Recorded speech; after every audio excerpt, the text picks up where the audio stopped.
Kadang iri melihat orang yang dilebihkan harta oleh Allah. Saya tahu bahwa sifat saya jelek. Tolong nasihati saya Ustaz, agar tidak kufur nikmat dan berburuk sangka kepada Allah. Lihatlah selalu orang yang di bawah kita.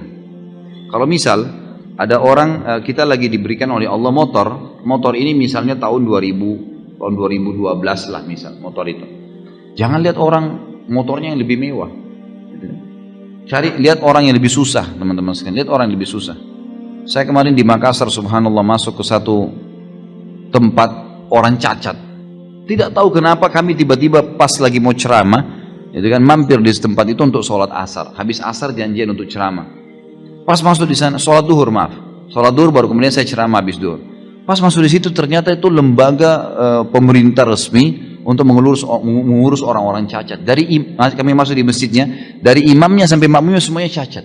Subhanallah. Kayak Allah lagi peringatkan gitu. Kita turun, panitianya datang dengan mobil mewah, dijemput mobil mewah, lalu turun, subhanallah, sholat di situ.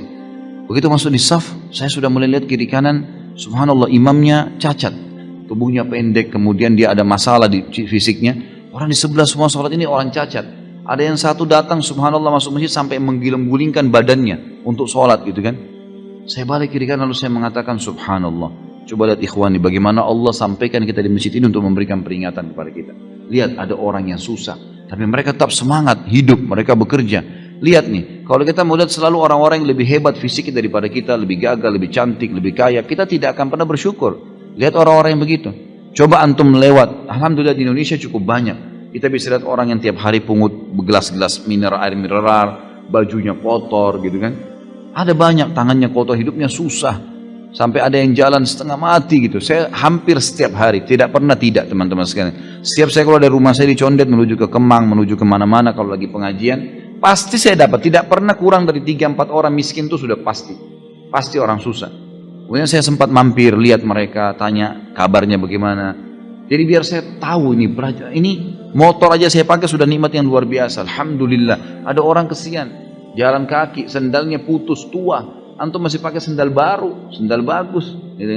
Selalu lihat orang yang di bawah. Itu nasihat yang paling luar biasa. Kata Nabi SAW, kalau kalian diberikan nikmat, lihat orang yang di bawah kalian, karena kalian lihat orang yang di bawah kalian, karena kalian akan selalu bersyukur. Dan ulama mengatakan kalau mau ditambahkan, dilengkapkan hadis ini, bukan ditambahi hadisnya, tapi dilengkapkan dengan cara memahami kalau diberikan cobaan, lihat orang yang lebih berat. Misal kita lagi flu, lihat ada orang yang flu dan demam. Kita flu dan demam, ada orang flu, demam dan rematik. Kita flu, demam, rematik, ada orang stroke. Kita stroke, ada orang yang meninggal dunia. Ada orang yang lebih berat dari cobaan kita. Maka kita akan terus bisa menjalani kehidupan. Sudah sunnatullah. Subhanallah, orang susah lebih banyak daripada orang mampu, orang kaya tuh. Lebih banyak orang susah daripada orang kaya. Saya kemarin subhanallah mau ke Balikpapan, baru kemarin dari Sudirman saya naik motor ke pengajian, kemudian saya minta tolong salah seorang ikhwan untuk jemput motor saya, lalu saya naik taksi. Udah naik taksi, ada bapak supir taksi ini orang yang sudah tua. Mungkin ya kalau saya lihat umurnya sudah mendekati 70 tahun. Rambutnya putih semua, duduk ngobrol sama saya. Dari bahasanya beliau, saya tangkapnya kayaknya memang orangnya, dia bilang sudah takdir saya nih, Pak, saya selalu jadi supir dari dulu gitu. Dia tidak menyelesaikan sekolah gitu. Tapi alhamdulillah saya hidup. Alhamdulillah Pak. Saya dengar ceritanya teman-teman sekalian, kalau saya dari awal sampai ke bandara dengar ceritanya, subhanallah uang 1.000 rupiah itu bernilai sekali buat dia, gitu kan? Luar biasa itu. Sampai dia bilang, saya store ini Pak susah, store taksi ini 320.000 per hari, susah dia bilang.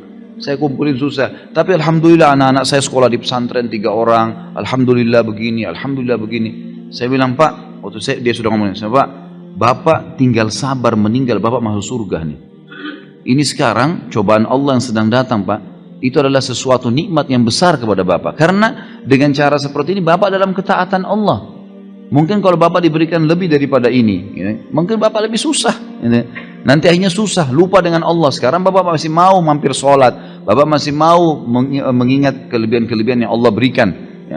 Maka itu sebuah nikmat, syukurilah. Saya melihat subhanallah, Allah kayak perlihatkan lagi saya. Nih lihat nih, ingat Khalid. Ini ada orang yang lebih susah. Saya bersyukur terus sepanjang jalan. Alhamdulillah Allah masih kasih saya bisa jalan, bisa normal, saya masih bisa punya pendapatan, masih bisa biaya keluarga, istri, anak saya. Alhamdulillah, dan berusaha dari rezeki halal. Jadi coba lihat orang yang lebih susah teman-teman. Banyak sekali gitu kan. Kita kalau masuk di gang-gang di Indonesia ini, saya berapa kali masuk di kampung Melayu, di beberapa gang, jalan waktu itu ada mau azan, saya antar istri saya ke Hermina di rumah sakit waktu itu.